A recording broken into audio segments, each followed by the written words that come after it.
What's up and welcome to this playoff edition of the Swolecast here on rotogrinders.com.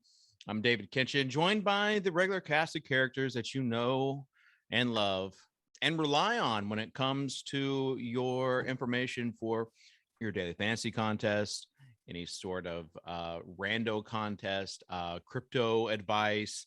Davis sometimes he hasn't given out stocks tips lately, but I'm sure he's got some hot fire takes. We're not going to be talking a lot about DFS. Let's just put it out there.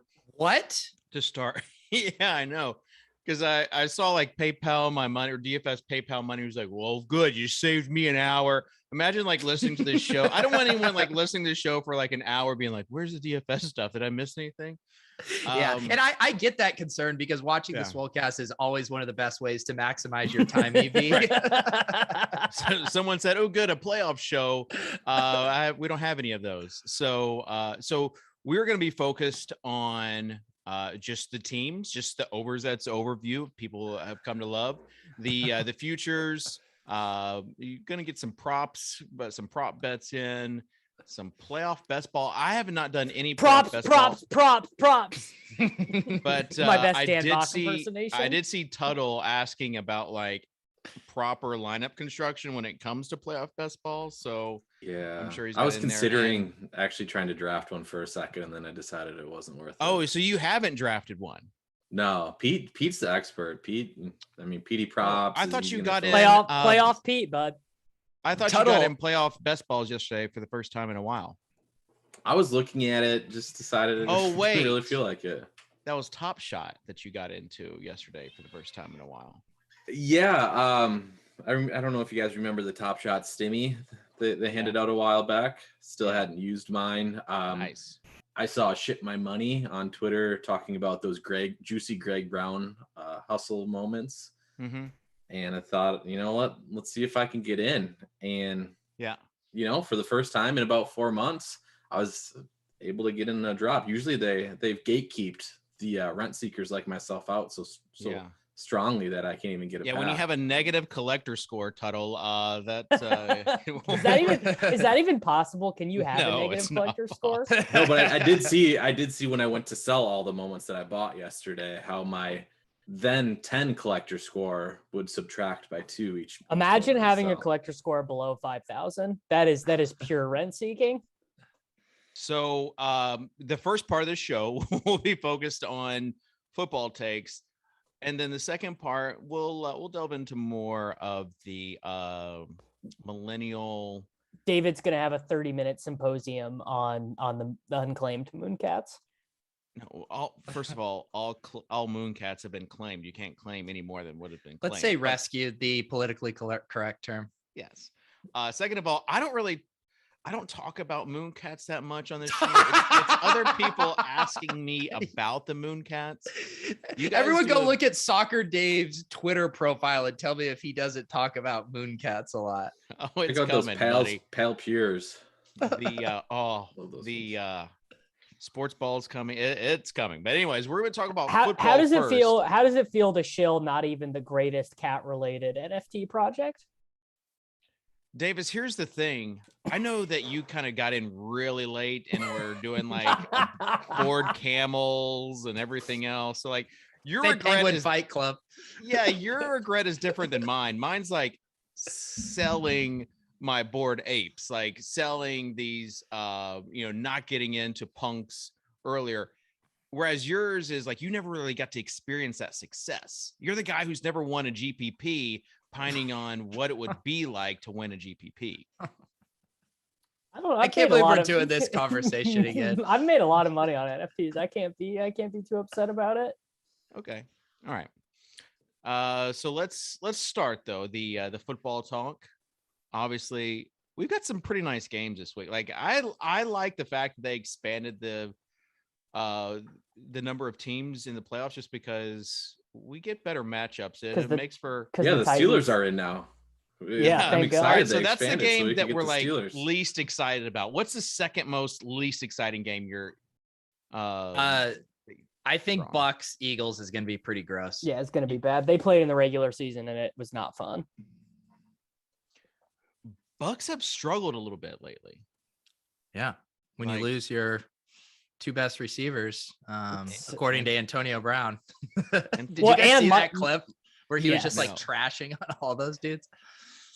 But Mike Evans is also not healthy, which is part of it. Like their week 16, week 17 offense was all backups.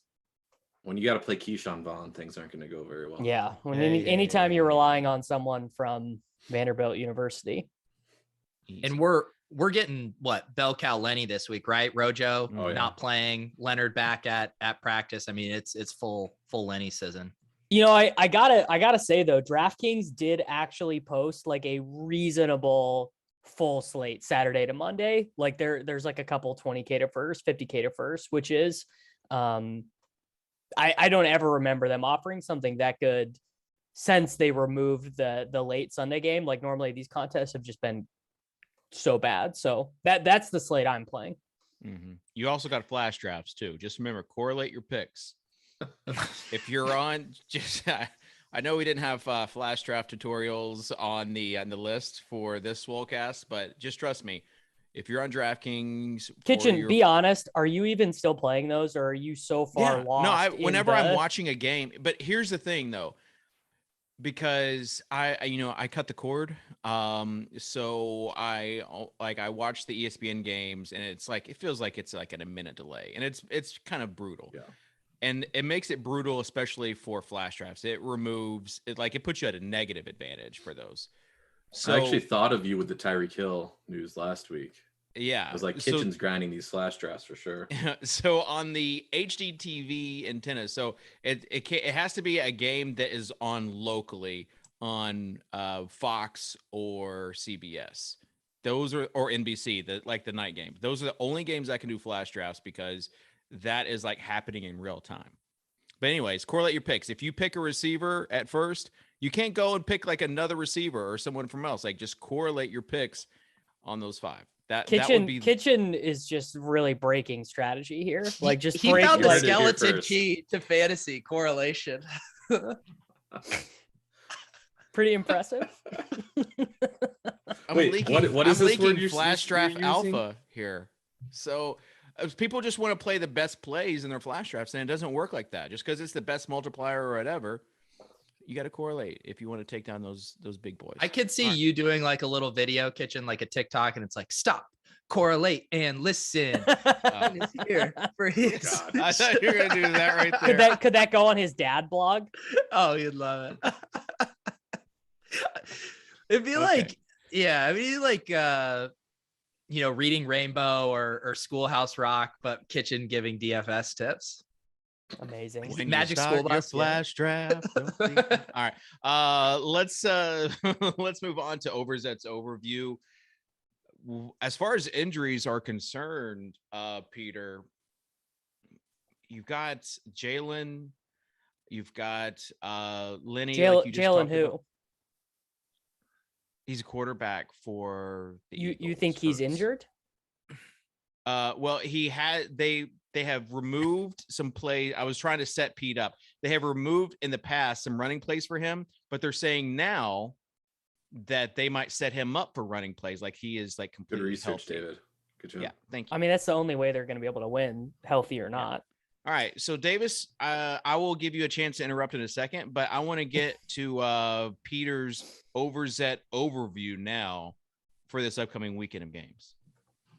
Yeah, Dave, I think it's a real interesting slate of games. I think this is a slate where, it's an action junkie's dream, whether you're wanting to do playoff best ball drafts, if you're wanting to bet props. I mean, we got them for you this weekend. I think the interesting thing for me, Dave, I've been grinding these best ball drafts, and there is definitely an overconfidence in the market. There are some things that the market has decided is going to happen. The Bengals are going to beat the Raiders. Everyone has agreed on that, and yet the line is now down from -6 to -5 for the Bengals, gives them an implied chance of winning this matchup a third of the time, and yet you can get these guys free in these drafts. So I think those are the kind of angles I'm looking at on this slate. Where can I find value? Where is the market being overconfident? And I'm just pushing those edges, Dave. I want to interject myself too, because I think that's a good call, highlighting that Raiders-Bengals game, because I think it's pretty clear that whoever wins that game is going to win the following week too. Easily, yeah. Great spot for whoever wins that. It is kind of a walkover path to the conference championship game. I know you guys are trying to make a Titans joke, but David is also terrified of the Raiders. I would much rather play the Raiders or the Bengals than the Patriots. Because the Titans don't play the winner of that game. Well, they play the lowest remaining seed. Yeah. Thank you. As Tuttle and I know, it's not like a regular bracket. It's the Packers and the Titans play. So I mean, honestly, everyone's rooting here for Pittsburgh, so we can play like Dusty Ben. But I would much rather play the winner of that 4-5 game than the Pats. Can you imagine a Patriots Titans game? No, just kill me. Just like I can imagine. I can imagine a game I won't be watching. That doesn't surprise me at all. All right, Davis, what are your thoughts on this weekend's games? I know you've been really itching to get in there and give some takes. I mean, I think that some of the most interesting spots are the one that Pete already mentioned. That's more for like the one and done style contest, like the NFC and the FFPC playoff contest.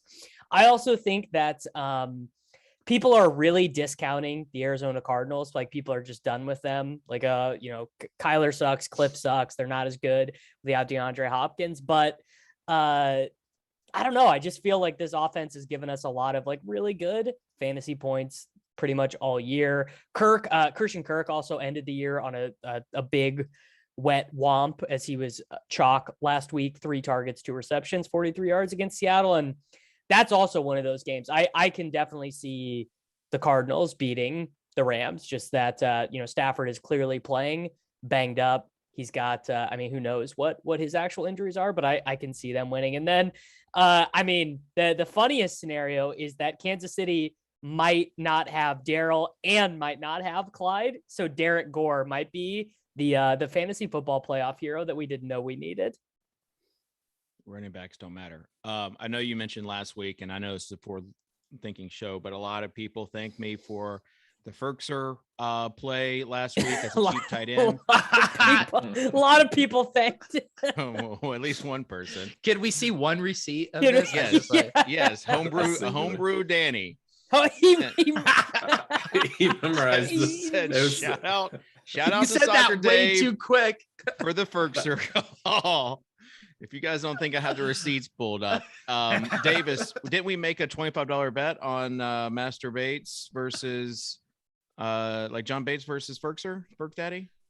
Maybe. If you want me to send you $25, I'll send you $25. Just keep it. Just Davis. keep it. How many? Dave just wants the clout. That's all. Apply that to your looks. How many looks bag. Tokens is that? Not a lot. 5. 5. Yeah. 5 by the time it's on. Okay. Anyways, moving on. Tuttle, do you have any thoughts about this weekend? Yeah, and speaking of last week, I heard you guys acknowledged me nice and early on in the show that I wasn't able to show up. So I appreciate, I feel the love. Really early on, like I know within I'm the first so 5 anxious to get into the slate of games. Talking about the incorrect games, it sounds like with with Dallas and whatnot. In terms of this weekend with the games, the most exciting thing to me is that we have a Monday night game now.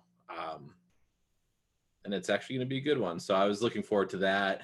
I haven't looked over too closely on Sunday's games. I took a look at Saturday's slate a little bit.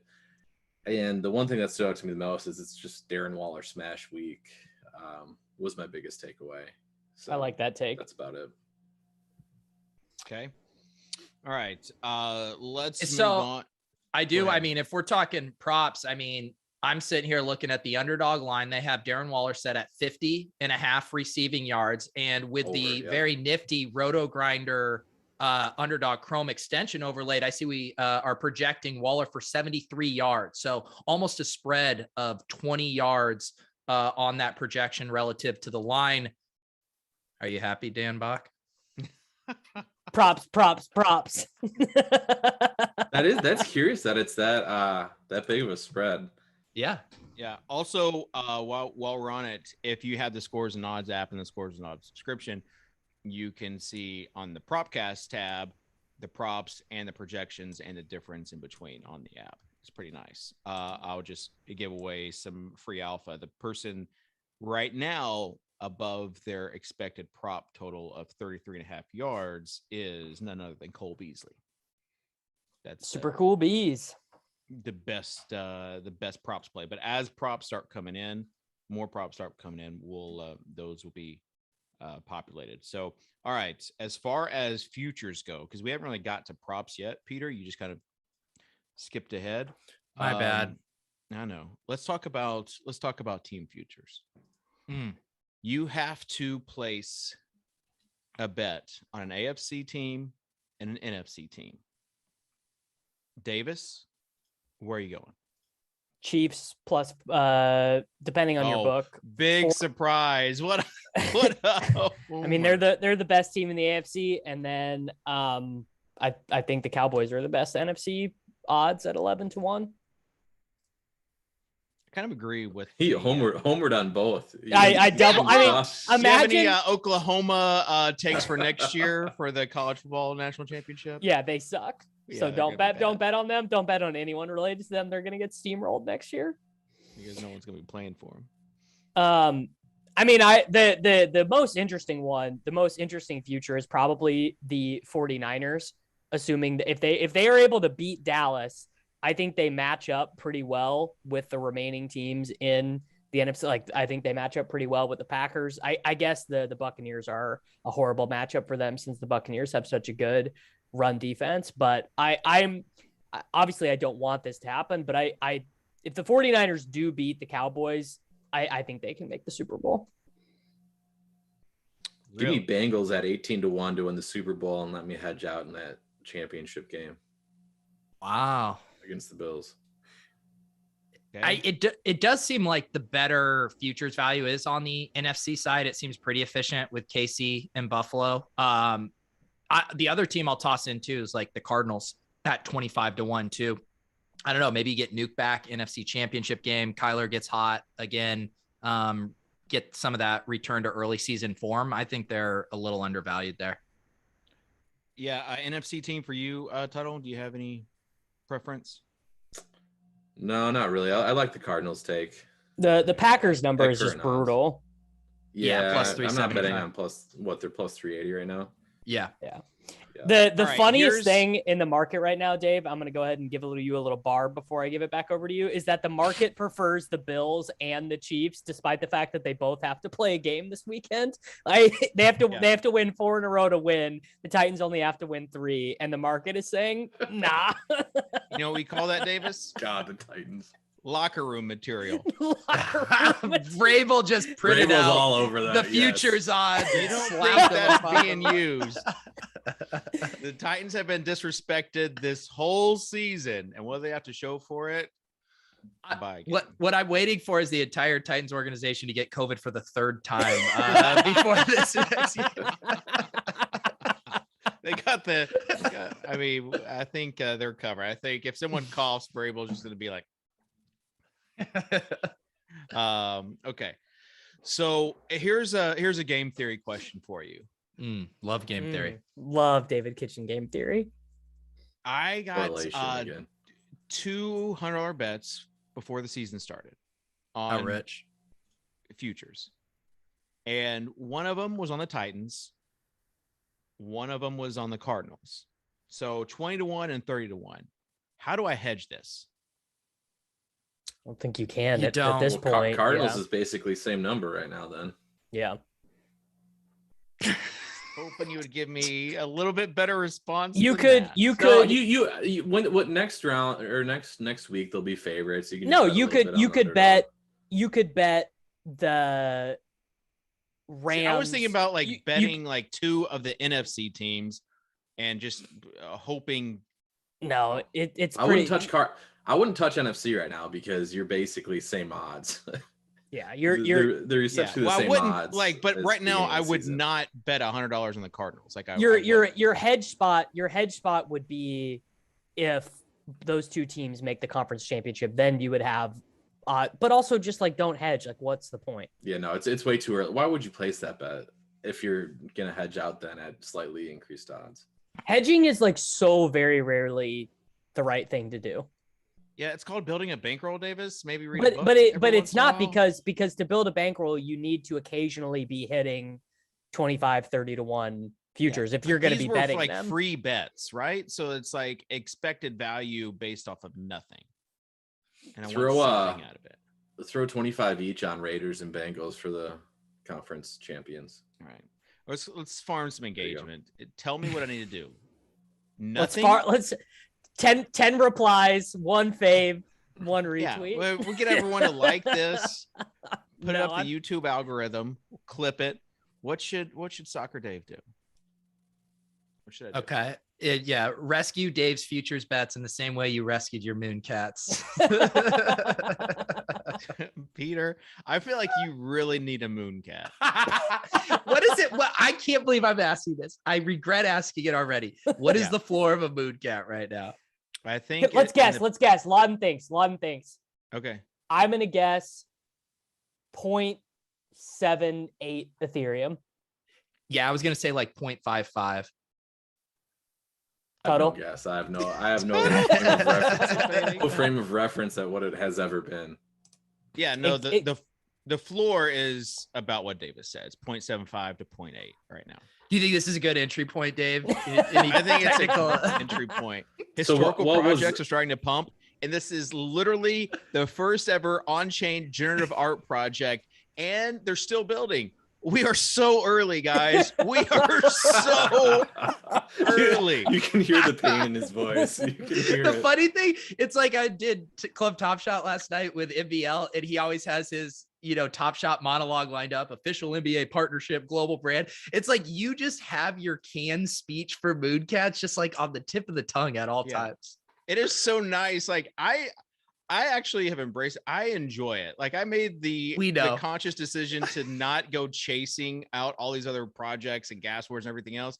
And it's just nice just checking in on one project, 2 projects, and still getting airdrops and just reinvesting that. What'd you do with your Mooncats are my Bitcoin, Davis. It's a terrible strategy for you to be in for the course of your life, but I'm glad you found something. Let's check in a year from now, fella. 1 mooncat equals 1 mooncat. I want to see a conversation with Dave's financial advisor, and he's we're thinking about getting you into some more, risk assets here, and he's like, say no more. Let me show you my cats. Let me show you this crazy monthly subscription box that I still have. Legit had to sit down with my financial advisor and try to, and I promise you, I turned the phone around. I was like, this is what they look like. And it was a picture of a moon cat. And his mind was blown. But if we can get people to come around like Davis, like Smiz, Tuttle's probably next. How have you not gotten Smiz to buy a mooncat? This feels right up his alley. Oh, I will. All I gotta do is make. Yeah, it's an indictment on the project if Smiz has not. If Smiz doesn't have one yet, it's not good. But Davis, like, you know how you did not get a Bored Ape because you did not like people in the project. Yep. I still feel that way. I mean, I know. I did see a Nazi propaganda across my time feed the other day about the Bored Apes. This is a classic Tuttle comment on the Swolecast. We're all having fun at the Tuttle. So one of the most painful. It's like this is all. It used to be painful. Now it's just part of the healing process, being able to talk about it. But I sent out a Bored Ape tweet, and Tuttle replied with "cool," and then later deleted it. But it was about making my Bored Ape my profile picture. And then I was like, what if subconsciously Tuttle was responsible for me paper handing the apes? I was actually being nice because you said yesterday you kind of had a similar response. You said, well, I hope this is similar to the Bored Apes tweet. Yeah, I hope this is the catalyst that kind of takes the project to the moon. Yeah, and I had the tweet that I didn't send. I hope you don't paper hand it like that. But I didn't send it. I was in a nice mood yesterday.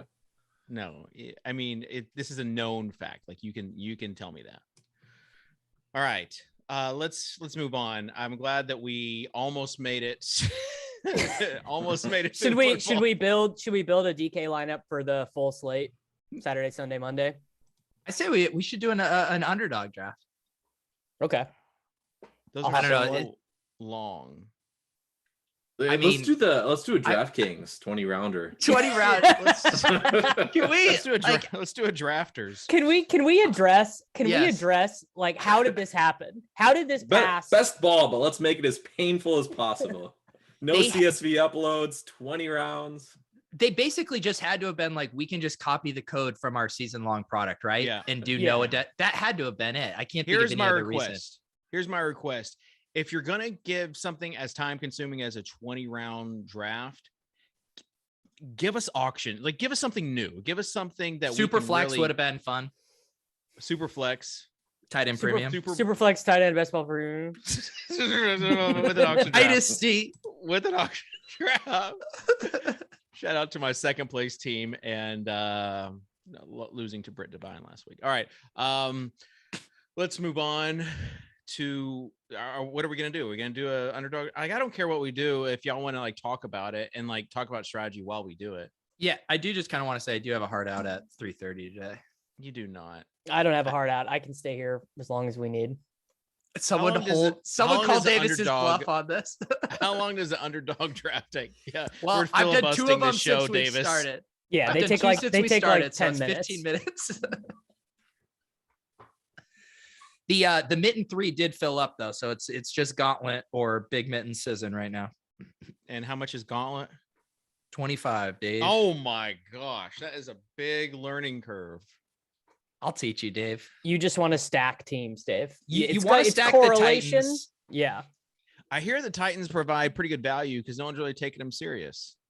Well, I think it's also because they don't score points in round 1 and advancing is a big part of this contest.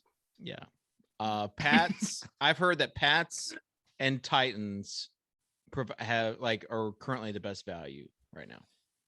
Basically, all of the teams that aren't favored. I mean, you can get the Raiders for free at the end of drafts. You can get any of the Eagles at the end of drafts for free. And then even like the 49ers and Cardinals are relatively pretty cheap. You can like basically complete those entire, best player sets after round 5.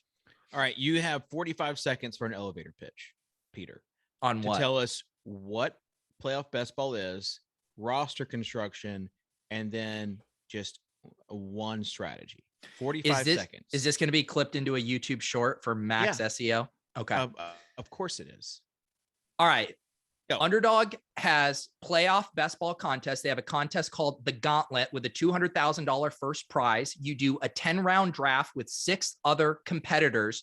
only the top team out of your group of 6 advances out of round 1. So the layers of this contest are not only do you have to worry about scoring enough points in the wild card round to advance, but you also ultimately want to set up to have a full starting lineup in the Super Bowl where you can compete for your top prize of $200,000. The starting lineup requirements are 1 QB, 1 running back, 2 wide receivers, and 1 flex, 5 bench spots, half point PPR scoring. There are layers and layers of strategy as you try to fit together the puzzle pieces to complete a full starting Super Bowl lineup while advancing. Okay. So you didn't give us the one thing I really asked you to talk about. He wants to know how many to take at every position, Peter. Lineup construction. Well, there's literally almost an infinite amount of constructions. So roster construction, it's not like regular season best ball where it's 2 or 3 quarterbacks. You start a quarterback, 1 running back, 2 wide receiver / tight end, 1 flex, and you have 5 on your bench. Yeah, he already said that, Davis. But I'm wondering about how many of each position should you draft? All right, make sure you cut this part out for the SEO part because that was a little rough into this transition here, Dave. But the main thing you obviously need is you do want to have a quarterback who's going to be playing in the Super Bowl. So at the bare minimum, you're going to need 1 quarterback. If you take an Aaron Rodgers or Ryan Tannehill, you're going to need a second quarterback because you're going to have to score enough points to advance out of round 1. I do all kinds of different constructions. I've done 4-4-2. I've done 4-3-2-1. I've done 5-5s. I've done 4-2-2-2s, but you're trying to think through where those puzzle pieces are fitting together from opposite conferences. Sometimes if I do say a Bills stack without Devin Singletary, I don't have a running back for my Super Bowl team because I want the Bills there. So I got to make sure all my running backs are coming from the NFC. So then you think through those pairings. So there's lots of layers here, Dave. Yeah, it's it sounds like it. Now I see why Tuttle had asked about all this, had researched, and then decided, I'm not going to play. I'm good. So, Peter, here's my question, and this won't be on the YouTube clip at all. But okay, how much time have you spent drafting playoff best ball teams? Like when Lauren says, Peter, can you help out with this? Do you say, honey, I'm working? I literally, I say that all the time. Whenever she asks me to do anything, I say, honey, I'm working. Yeah. Oh man, Sony Michelle just sniped. I don't know. I probably 5 hours, I guess. I don't know. They're pretty quick and easy to do while multitasking once you get familiar with the ADPs. The whole multitasking. Okay. Davis, what do you got going on right now? You know. Say it, Davis. Tell us what's on your screen right now. He's tilting the Antonio Rudiger girl that just happened. I am watching that game. And I am also I bet on Spurs in that game. And also I didn't play Antonio Rudiger in any of my showdown lineups. So I can now give my full attention to the show as okay, well, good. Dude, the center back goal is just good. So that question that Peter just asked you, what do you think? About how much time I've spent on these? No. I don't know. What did Peter ask me? It's too late. We got to move on. All right. I don't think he asked me anything. I think you're bluffing. No, I'm not. So let's move sure. on. Roll back the tape. If you could just eyes and ears up here, please. That'd be great. Let's talk about how many playoff best ball teams you've done, Davis. I have not done any. Not done any. Or I think when they first released the mitten, I think I did like 3 or 4. So you're telling us all about the roster construction. You haven't done any. It's not that difficult to comprehend. It's Davis's job to know these scoring settings. He's a fantasy analyst. Yeah, but I mean, honestly, part of it is that I know once I start, like if I was like doing it like Peter, it would be like all consuming. And then it'd be like, I just have $3,200 in mitten entries and they're all loaded up with the Chiefs and the Cowboys. And if they lose in the second round, it's going to be even more painful. Like at least with regular season best ball, I can tell myself I'm drawing live to break even basically until the final week, but you can't even tell yourself that lie with the playoff stuff. We had some people, Davis, I don't know if you saw the team, that we drafted on ship chasing a few weeks ago, but it's like demoralized people into drafting Cowboys and Chief stacks because we got the Mahomes, Kelsey Hill, Dak, Amari, Zeke, Schultz, and then AJ Dillon and MBS, like all on the same team. And then everyone just said, all right, I guess I'm done trying to draft that stack in the gauntlet. Owned the libs. You love to see it. You love to see it. All right, let's go down this week and you talk DraftKings construction real quick. What about it? I was wondering if Pete could give pick whoever you want on how we're drafting on DraftKings. What are the prize pools like on DraftKings? Like, is it even worth like torturing yourself through it? Not really. Like, I mean, well, Justin Herzig set his default rankings and auto draft 150 lineups. I think I think I saw him say on Twitter he's skipping it. Gotcha. Yeah, I think he just wrapped up. I can't believe. I mean, I'll probably get to like 40 or 45 gauntlet drafts. I mean, him and Eagles, who's an absolute underdog grinder. Yeah, Eagles. Yes. Well, yes, I get it, Kitchen. Yeah. And they maxed it, and I don't even know how. It's an incredible feat.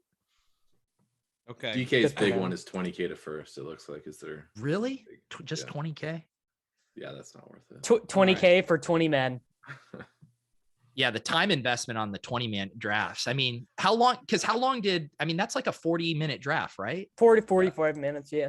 I'm going to put your feet to the fire right now. We're going to go down these list of games, and you're going to tell me the best bet of the game, either money line or spread, or either spread or total. I've already bet one of them. Props.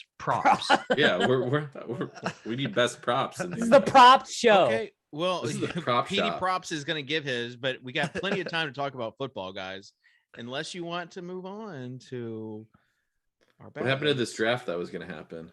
I don't think I'm in one, and you guys missed out on one of the softest gauntlet drafts I've been in yet. I'm just like, they don't pay me enough for the show to just donate $25 to all the other draft participants. Okay. Saturday, the first game, Raiders and Bengals, 5.5 favorite for Cincinnati, over under of 49. You have to pick one of those bets, Davis. Which is that? Cowboys money line. Oh my gosh. I just doing a draft, and even I know what Kitchen has. That is a bit, Davis. I feel like you're doing a bit right now. Like I literally, I'm toe tagging Tambo on that clip from the Pat Mayo show. David's just, it's like the gif of the guy in the audience that wakes up and is like this. I'm trying to KC. That's the clip though, Sosa. You gotta clip that one. You gotta clip that part. If I'm gonna put my cards on the table, I was just reading a Timex thread on why everyone who bought looks is a moron. That's pretty relevant to my interests. Oh, do you get paid for this show? All right, Raiders and Bengals. Props. Darren Waller, Raiders and touchdown. Bengals. You have to pick one bet from this game, either the spread or the total. The total's 49. The spread's 5.5. Over 49. And I'm taking Raiders with the points. Give me plus 5.5. Yeah. Pete is fading the public. I like Raiders money line. Ooh. Okay. Davis says hold my beer. I like Raiders too. Like there's something about destiny with this team. They just keep on fighting. So, did they remind you of another plucky team that continues to surprise the world? Minus like scandals and coaching, like everything else. Yes, they have grit. All right, let's move on. Patriots and Bills. Spreads 4 towards Buffalo and over under of 44. Bills money line. Okay, that's not an option, but Bills why would Bills money line not be an option in the Bills game? Because we're just doing spread and total. I should have said this multiple times before we started this, though. It's my fault. I mean, Bills, whatever. Bills alternate team total. Bills alternate spread tease to 10. Just Bills, all the Bills. Okay. Tuttle, what'd you say? Bills. It's a square. We're squares, but whatever. No, we all just took the Raiders. We're not squares.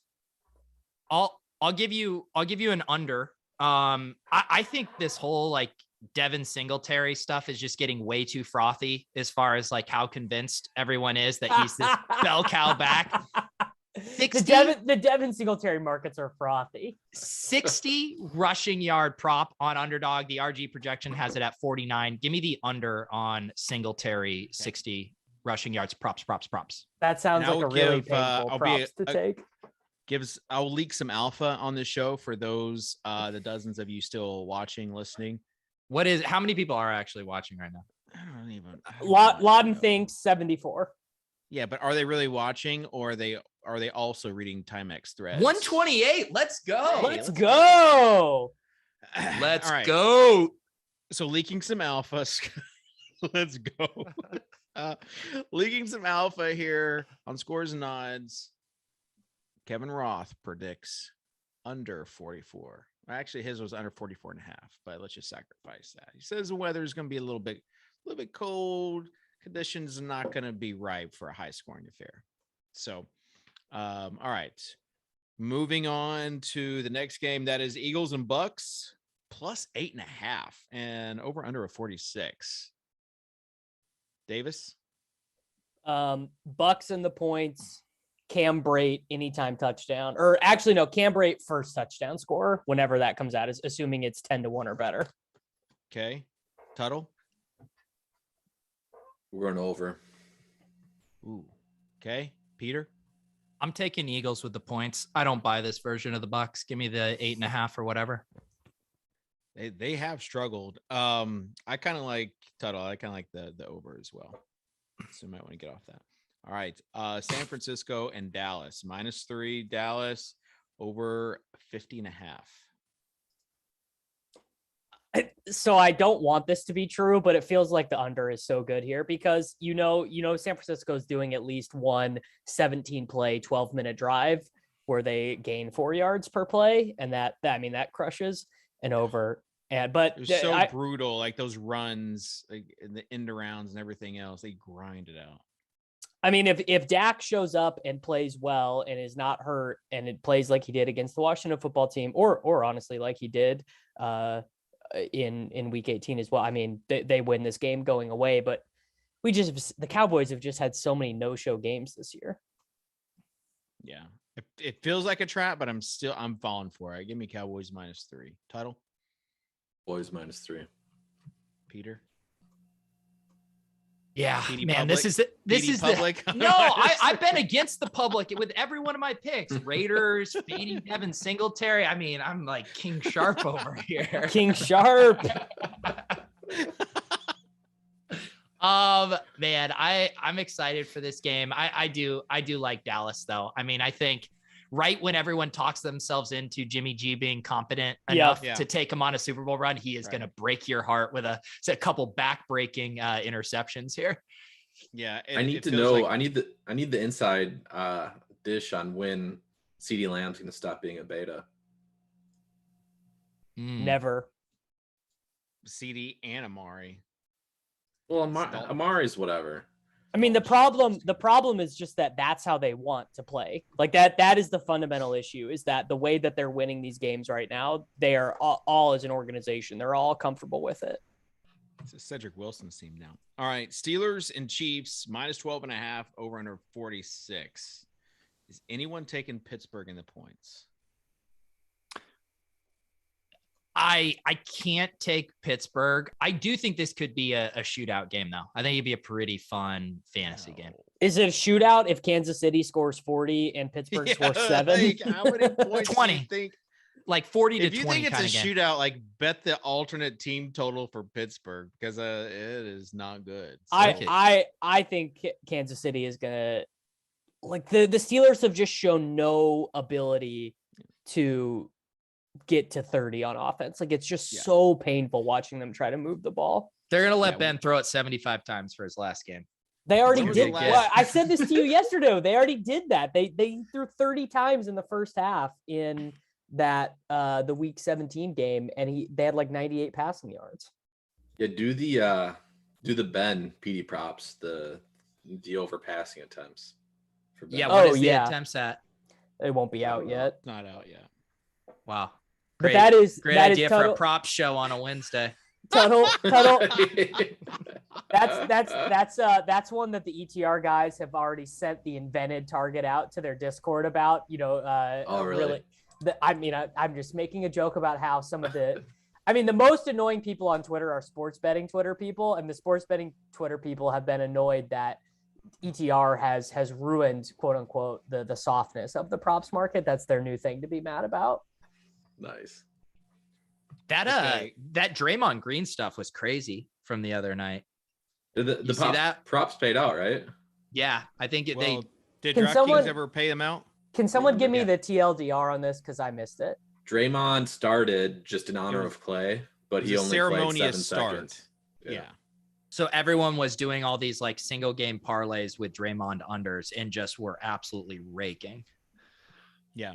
And so if you did any Draymond overs, they voided those bets. And if it did under, they eventually paid out. Well, most sites. I didn't hear if DraftKings ever. The over people should have not had those voided, though. That's not the language of the bet. Yeah, they should have lost. I kind of agree with that, but I don't mind like consumer benefits. This is like where Davis is rooting for the owners to, over the players. No, I'm just saying. Like I've been on the other side of that of trying to angle shoot the sports book before because of the terminology of the wager, and you have to honor the terminology of the wager. Davis, how much do you hate Web3? Like the terminology or what it actually is? No, what it represents. The fact that the people can control the power instead of the corporations. I mean, in theory, that's true, but Web3 is just as centralized as Web2 you hated Web3. I knew it. You hate when the people get the power. I use Web3 every day, bud. Okay, last one and the best one, Cardinals and Rams. This Tuttle, you mentioned it. A Monday night game, Cardinals and Rams. It's going to be fun. 3.5 towards LA, over under a 49. Take 3.5 Rams. Okay. To cover. 3.5 for the Rams? Yep. Okay. Davis? Cardinals money line. Ooh, spicy. I love it. So does my $100 free bet. I mean, because you just know they're down 5, 2 minutes left. Cliff's kicking that field goal. All right. Peter? Yeah, well, every time I want to, say a bet, I was going to say Cardinals +4, and then Davis just whips out his nutsack and says, screw it, we're doing the money line.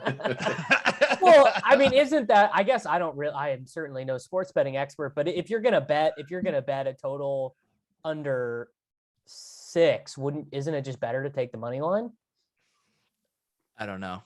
It depends on if they cover or not. Yeah. Results oriented. Sports betting Twitter now thankful for the Swolecast for softening up the betting markets. Sosa says good teams win, great teams cover. So he definitely had a bookie when he lived in New York. Yeah, 100%. Named Paulie. Okay, I would say I'm gonna go with Rams money line, but I'm gonna parlay it with Chiefs money line, so it gets a little bit of extra juice because that's just sharp right there. They for like 10 minutes on Sunday night, Monday morning, you could bet Chiefs -12.5. It got immediately pushed, but great time to be alive. Chiefs -12.5 is what it's at right now. It was at 13.5 last I looked. No, it's 12.5. So go ahead, hammer that line, Davis. I already bet it. Books Early don't know bird what gets doing. the same line as everybody else. Yeah. If you're not betting early, you're not getting any closing line value, bro. Imagine people thought like this show doesn't give great info as it pertains to DFS, but imagine if we just pivoted to just sports betting. God.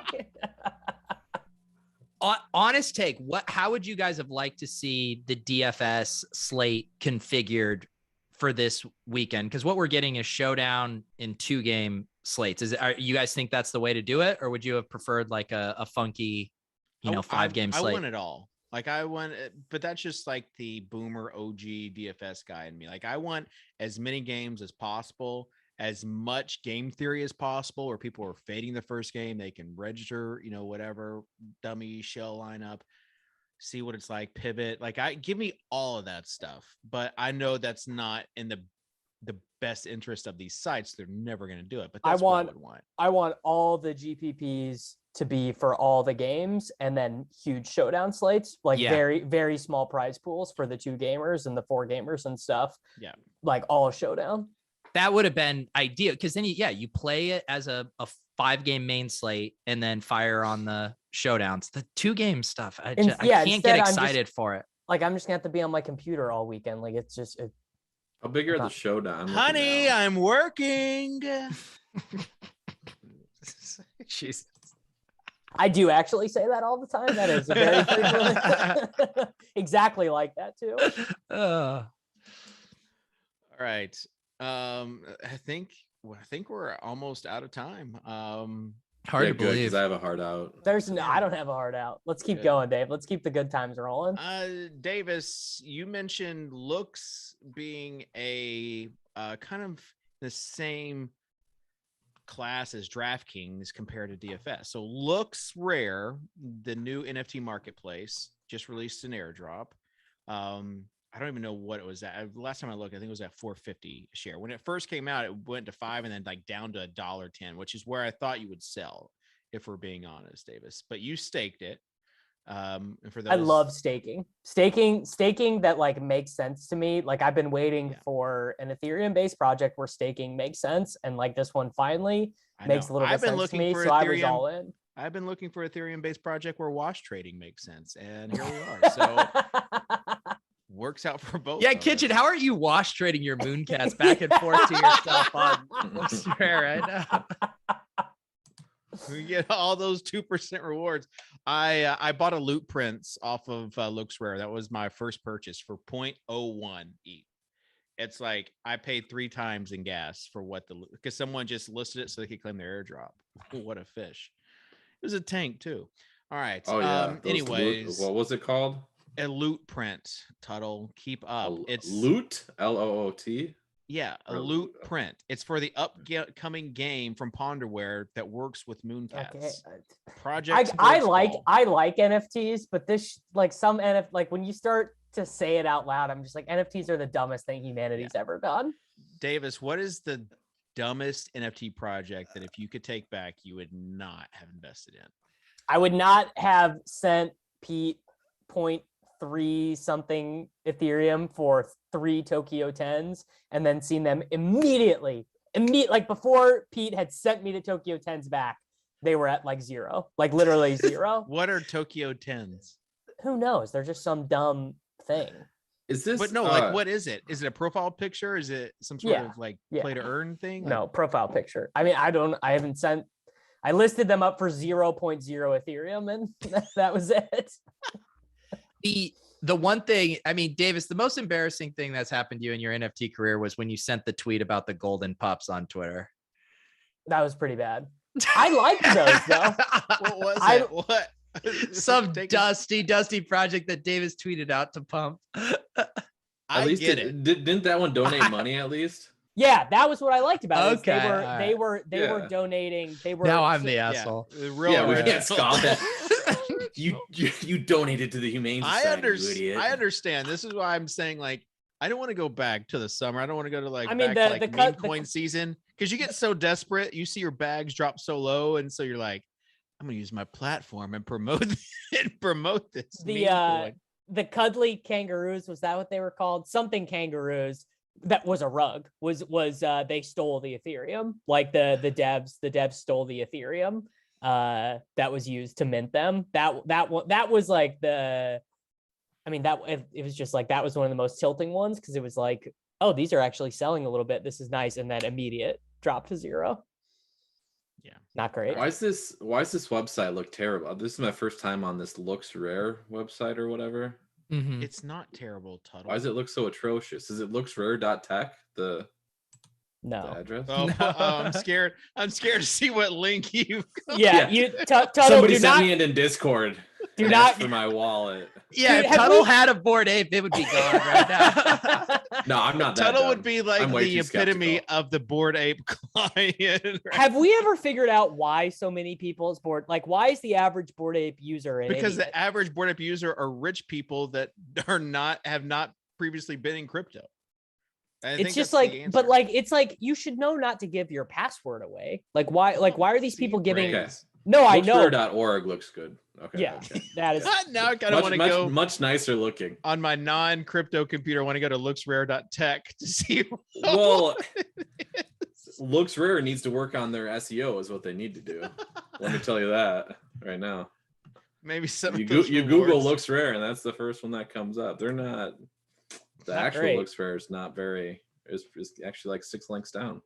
Well, it's because it just came out, so it's got to get some time. No, I mean, I do think it's interesting considering we've been in an industry where this has happened, where the behemoth FanDuel got overtaken by the more aggressive, newer company, DraftKings. I do think it is interesting because everyone hates OpenSea. I mean, who likes OpenSea? Everyone complains about OpenSea all the time. Well, it's it's the early days of DFS where we sometimes would complain about FanDuel, but we still would play. We still would play there because they had the biggest contest. That's what I'm saying. So and LooksRare is not good to use yet. I mean, it's not even. You can't filter by or you can't order in like ascending or descending order, that's the most tilting thing. And you can't search by traits or do I mean, but it is they do, it looks like, care about the community, which is important. Right. That's what's cool about it. They're incentivizing, just like DraftKings incentivized users with overlay missions and crowns and stuff. Well, yeah, but before that, overlay is how they initially like got this, yeah, basically they're trying to gamify people getting on their website. Yeah. And listen, the NFT marketplace industry was ripe for disruption, Peter. I couldn't have said it better myself, Dave. I mean, Web3 is all about disruption and shit's getting disrupted hard right now. Hard. Hey, by the way, Man's Token at 0.1, if anybody wants to get in on the floor. I might buy one. You should have bought one when it first came out, Dave. It's just as a token of appreciation. I didn't even know how. Should I have Man sweep the floor and then send you an influencer one for a tweet? Yes. Multiple tweets. One tweet.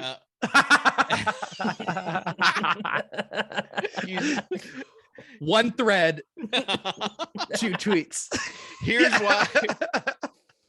Man's Coin is one of the most I don't know. I was gonna come up with a thread. I'm not paying you for a tweet, I'll tell you that much. Try to come up with a thread tweets. I don't know how much I can pay for 3 likes and 1 pity reply.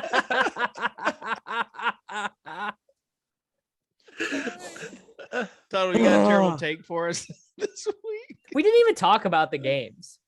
We did. Tiny bit. Davis, we tried, and then you didn't even answer the right game. You were too busy reading. Like, when I asked you what you were doing, you listed off 4 things. It wasn't even just one thing you were distracted with. You listed 4 things. To be fair to Davis, that Rudiger goal was pretty tilting. It was really tilting. Okay. Well, sorry, guys. All right. No terrible takes. It's just it's Darren Waller smash. I don't think he'll be that popular on the primary slate or in playoff contests. See, that's the problem. Primary, he's a better play because the 2-gamer obviously condenses options quite a bit. Yeah. But yeah, he's gonna smash. All right. I don't know why you would do this, but like and subscribe to the Swolecast YouTube channel. We have 3,620 subscribers to the Swolecast channel. So moving on up. Peter, final thoughts?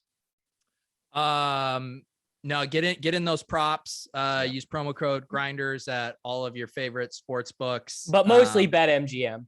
BetMGM. Roto Grinders, props. Yeah. Promo. They actually extended. Thank you for reminding me, Peter. Of course. Extended the BetMGM promo, so you can still use GrindersBet. David, what's your best bet of the weekend? Yeah, let's give us the Gold Star Kitchen lock of the week. Yeah. Dallas -3. I don't love that. You got mushed. Yeah, are you trying to reverse jinx me, bro? But in fact, I would take like Dallas, like alternate line, like -9.5, and let's just get a double-digit victory. You know what? I'm good with that, because if Jimmy G is if he's like, bad, it's gonna be bad. It's like, not gonna be 3. All Dallas has to do is stop the run. Like, that's all they have to do. If San Francisco has to play from behind, it's gonna be ugly. Except if they were thinking out loud, they were behind 17 points to the Rams, and they ended up coming back and winning. But besides that, well, Debo is not going to throw a touchdown in this game, probably. Oh man. Okay, but yeah, that's the alpha. And also, I just follow Scores and Odds. I just love this little app. It's where I get all my takes. Okay. That's like they have Josh Norris do the Underdog TV ads. We're gonna need to get Kitchen doing Scores and Odds, and I just love this little app. I can't get enough of this. Like, I'm the guy that they should like. I'm the stereotypical guy. Can't I don't have time. Oh wait, I can go to my Scores and Odds app. Are you saying you're a central casting for the type of fish? No, I mean Kitchen's. Tuttle. Now that I think about it, Kitchen's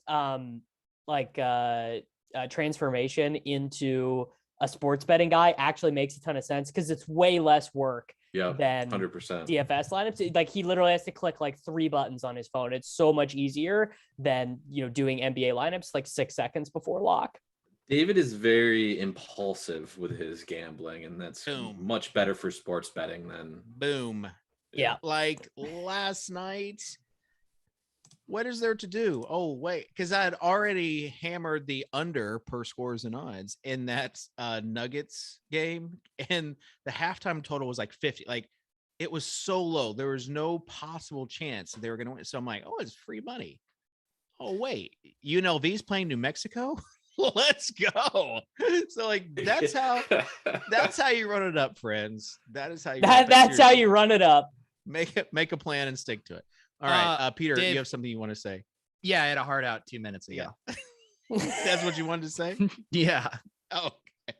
Well, that will do it for the week playoff wildcard weekend. Swolecast. We'll see you maybe next week. I don't know. It depends on. Yes. Well, Davis, you're saying yes, but I got to check the EPL schedule, and then we'll get back. We'll see y'all later on the Swolecast here at rotogrinders.com.